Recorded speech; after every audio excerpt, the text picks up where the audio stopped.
Friends, welcome to Rajdeep medical education. मैंने अपनी previous video में हाइटल हर्निया क्या होता है, उसके types, causes and sign and symptoms को एक्सप्लेन किया था।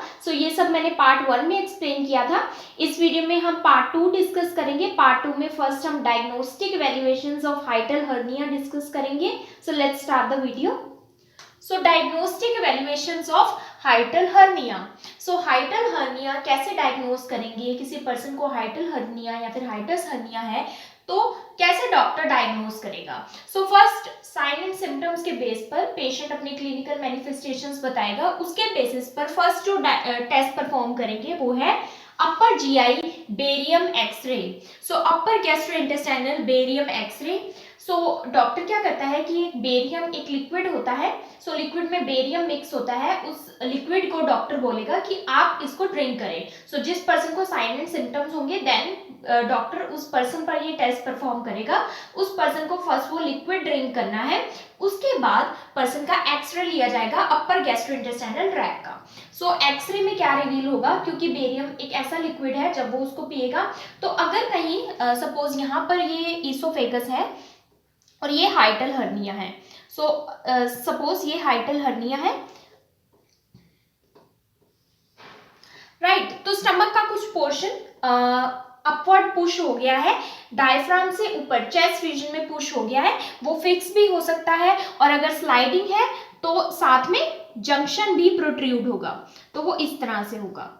जब भी पर्सन बेरियम को लिक्विड को पिएगा, ड्रिंक करेगा, तो उसके बाद क्या होगा, बेरियम यहाँ पर एक्यूमुलेट हो जाएगा, जिसकी वजह से इजीली एक्सरे में रिवील हो जाएगा कि यहाँ पर कुछ ऑब्स्ट्रक्शन है या फिर स्टमक का कुछ पार्ट ऊपर की तरफ प्रोट्रूड हुआ है, बल्ज हुआ है। क्योंकि बेरियम एक ऐसा मेटल है, एक ऐसा एलिमेंट है जिसमें शाइनी प्रॉपर्टी होती है। तो जहां पर कोई ऑब्स्ट्रक्शन होगी या बल्जिंग होगी वहां पर वो एक्यूमुलेट हो जाएगा और चेस्ट एक्सरे में, अपर गैस्ट्रोइंटेस्टाइनल एक्सरे में वो क्लियरली विजिबल हो जाएगा। First test upper gastrointestinal barium X-ray test perform होगा। नेक्स्ट टेस्ट है एंडोस्कोपी या फिर गैस्ट्रोस्कोपी। एंडोस्कोपी या फिर गैस्ट्रोस्कोपी एक टेस्ट है। इसमें क्या किया जाता है कि पर्सन के हमारे गैस्ट्रोइंटेस्टाइनल ट्रैक में एक थिन ट्यूब इंसर्ट की जाती है। इस थिन ट्यूब के जो फ्रंट है वहां पर एक कैमरा अटैच होता है। ये कैमरा क्या होता है, वेरी स्मॉल कैमरा होता है जो कि हमारे इंटरनल ऑर्गन्स जैसे कि ईसोफेगस में इंसर्ट किया है तो ईसोफेगस या फिर स्टमक के जो अंदर की इंटरनल पिक्चर्स हैं वो हमें दिखाता है। एंडोस्कोपी के थ्रू जो इंटरनल पिक्चर है ईसोफेगस के अंदर की और स्टमक की वो क्लियरली विजिबल हो जाती हैं वो पिक्चर्स। इससे हमें पता लग जाता है कि स्टमक का कुछ पार्ट ऊपर की तरफ प्रोट्रूड हुआ है, बल्जिंग हुई है या फिर ऑब्स्ट्रक्शन हुई है ईसोफेगस में। एंडोस्कोपी के थ्रू पता लग जाता है। देन है upright standing chest x-ray film या फिर अपराइट और स्टैंडिंग चेस्ट एक्सरे परफॉर्म किया जाता है, उससे भी पता लग जाता है। और ईसोफेजियल मैनोमेट्री। ईसोफेजियल मैनोमेट्री क्या होता है, इसमें हम ईसोफेगस के, इसमें भी एक थिन ट्यूब की तरह का इंस्ट्रूमेंट होता है। वो थिन ट्यूब हमारे ईसोफेगस के अंदर पास की जाती है, इंसर्ट की जाती है। इसमें भी क्या होता है कि हमारे ईसोफेगस के मसल्स, ईसोफेगस के स्ट्रक्चर जैसे कि लोअर ईसोफेजियल स्फिंक्टर और जो भी वहाँ के सराउंडिंग मसल्स हैं या फिर हमारे जो ओपनिंग है दैट इज हाइटस या फिर स्टमक के जो अपर पार्ट है वहाँ के जो मसल्स हैं उनकी क्लियर पिक्चर विजिबल हो जाती है। ईसोफेजियल मैनोमेट्री में बेसिकली हम ये देखते हैं कि ईसोफेगस कैसे फंक्शन कर रहा है, उसके फंक्शन में कोई एबनॉर्मेलिटी तो नहीं है, उसके मसल्स में कोई एबनॉर्मेलिटी तो नहीं है या मसल वीक तो नहीं हो गए, वाल्व्स कैसे फंक्शन कर रहे हैं, स्वेलोइंग में कोई प्रॉब्लम तो नहीं हो रही। ये सब ईसोफेजियल मैनोमेट्री में हम देखते हैं। Now management of hiatal hernia. अगर किसी पर्सन को हाइटल हर्निया है तो क्या ट्रीटमेंट हम दे सकते हैं। वैसे तो जो ट्रीटमेंट चाहिए होता है हाइटल हर्निया में वो इसलिए चाहिए होता है क्योंकि एसिड बहुत ज्यादा बनता है और एसिड बैकफ्लो होता है, that is called acid reflux. Acid reflux की वजह से सिम्टम्स आते हैं, हार्ट बर्न होता है, चेस्ट पेन होता है, ब्लॉटिंग होती है, फ्लैटुलेंस होता है। हमने बेसिकली क्या करना है, एसिड के रिफ्लक्स को प्रिवेंट करना है क्योंकि हाइटल हर्निया की वजह से स्टमक का अपवर्ड पुश होने की वजह से एसिड ज्यादा बन रहा है और एसिड बैकफ्लो आ रहा है। इसके लिए कुछ प्रिवेंटिव मेजर्स भी हैं, जैसे कि आप सोते हैं जब तो अपना हेड आप अप रख सकते हैं अपनी बॉडी से। जैसे कि अपना हेड आप 6 इंचेस अबव रख सकते हैं, बेड को इस तरह से मोल्ड कर सकते हैं या फिर मैट्रेस को इस तरह से मोल्ड कर सकते हैं कि आपका जो हेड है वो 6 इंचेस अबव रहे आपकी बॉडी से, ताकि जो स्टमक है वो ग्रेविटी की वजह से नीचे ही रहे, अपवर्ड ना पुश हो। सो फर्स्ट मेजर ये है। सेकंड मेजर है कि आपको अपना डाइटरी कंट्रोल करना है, जैसे कि आपको अल्कोहल, कैफीन इनकी ज़्यादा कंजप्शन नहीं करनी, सिगरेट स्मोकिंग नहीं करनी। अगर आपका वेट ज़्यादा है, ओबेसिटी है, तो आपको अपना वेट को लॉस करना है।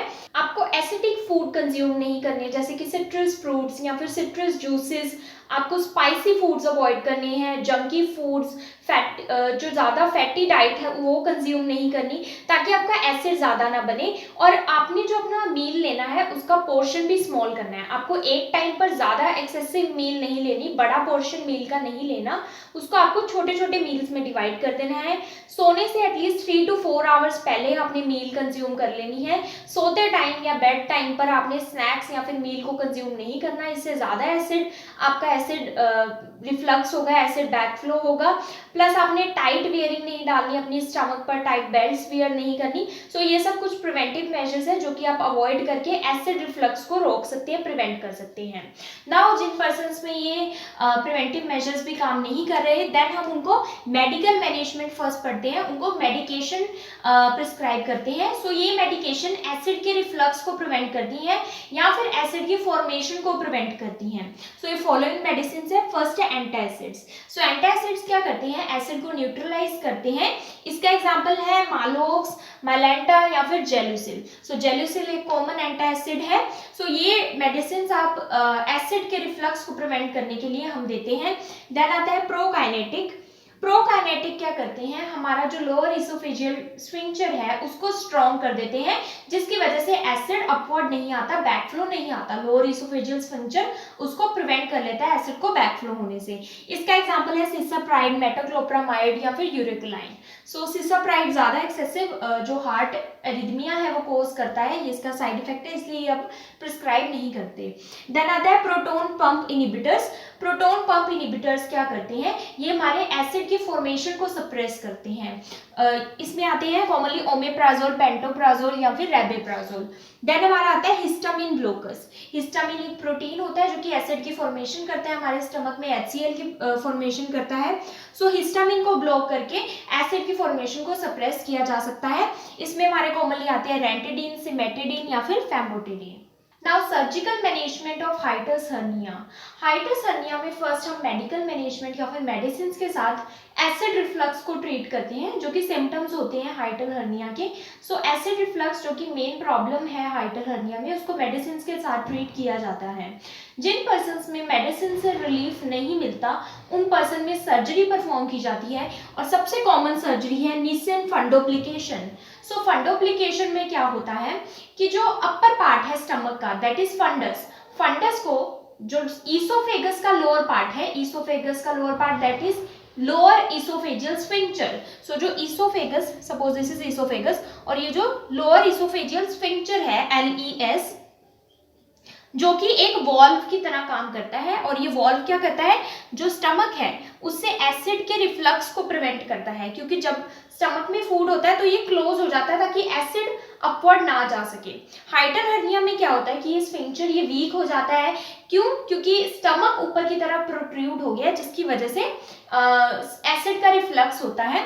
तो हम फंडोप्लिकेशन में क्या करते हैं, जो स्टमक का अपर पार्ट है दैट इज फंडस, उसको इस स्फिंक्टर के अराउंड रैप कर देते हैं, इसके अराउंड रैप कर देते हैं 360 डिग्री, जिसकी वजह से क्या होता है कि ईसोफेगस का लोअर इसोफेजियल जो स्फिंक्टर है या फिर ईसोफेगस का जो लोअर पार्ट है ये स्ट्रॉन्ग हो जाता है, इसको स्ट्रेंथन किया जाता है और ये टाइट हो जाता है, जिसकी वजह से क्या होता है कि एसिड अपवर्ड रिफ्लक्स नहीं जाता है, एसिड रिफ्लक्स नहीं होता, जिसको बोलते हैं निसन फंडोप्लिकेशन। सो यही है strengthening the lower oesophageal sphincter. इसमें हमें स्ट्रेंथनिंग करते हैं लोअर इसोफेजियल स्फिंक्टर की by wrapping part of fundus. जो टॉप पार्ट है स्टमक का जिसको फंडस बोलते हैं, वो लोअर इसोफेजियल स्फिंक्टर के अराउंड रैप किया जाता है, around the sphincter and lower oesophagus. Now इसको निसन फंडोप्लिकेशन इसलिए बोलते हैं क्योंकि ये लैप्रोस्कोप के थ्रू किया जाता है। लैप्रोस्कोपिक सर्जरी में क्या करते हैं, हम एक स्मॉल इंसिजन लगाते हैं, स्मॉल कट्स लगाते हैं instead of a big cut. Big incision की बदले में हम स्मॉल कट लगाते हैं, जिसके कारण क्या होता है, एक तो इंसिजन बड़ा नहीं होता, रिकवरी टाइम जल्दी हो जाता है, लॉन्ग प्रोसीजर नहीं हो पाता और रिकवर जल्दी हो जाता है।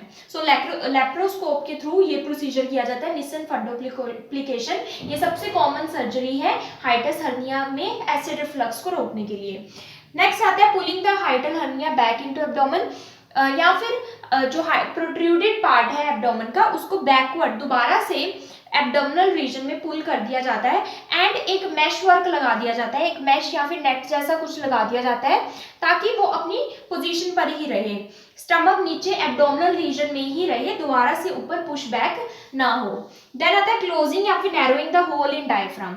सो जो होल है डायफ्राम में जिसको हाइटस बोला है, या फिर हम क्या करेंगे उस हाइटस को नैरो कर देंगे, टाइट कर देंगे ताकि ये स्टमक जो है ऊपर की तरफ उस होल में से निकल के चेस्ट रीजन में ना जा पाए। सो उस होल को या फिर हाइटस को हम नैरो या फिर टाइट कर देंगे। If you understood this video, please like, subscribe and share my channel. Also do support women empowerment. Thank you for watching.